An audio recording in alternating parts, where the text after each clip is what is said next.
Oybek akam do'konlarga kelib oldik. Oybek aka ko'pchilik do'koningizni manzilini so'raydi. Manzilingizni bir qator aytib bersangiz, kelmoqchi bo'lganlarga. Farg'onaga qaraydi. Aha.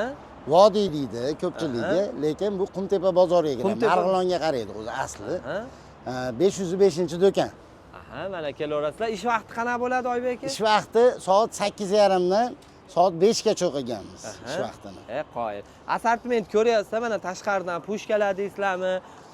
Mo'yka ochaman degan aka-ukalarimiz uchun kachirlar, pilisoslar, mana assortimentlar bog'-bog'cha akalarimizga, mana bu tomonda ham ko'ryapsizlar, mana hamma yo'g'imiz bor.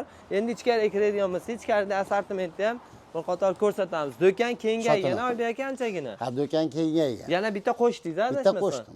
Mana assortiment ko'ryapsizlar, svarka apparat. Hozir mana suv nasosni rosa sezoni kelyapti.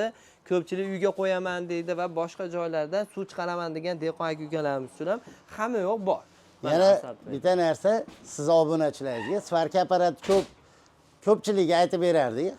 Yana kimgadir zarur bo'ladigan bo'lsa, kommentariyada yozib ketsin. Keyingi videoga qo'yamiz.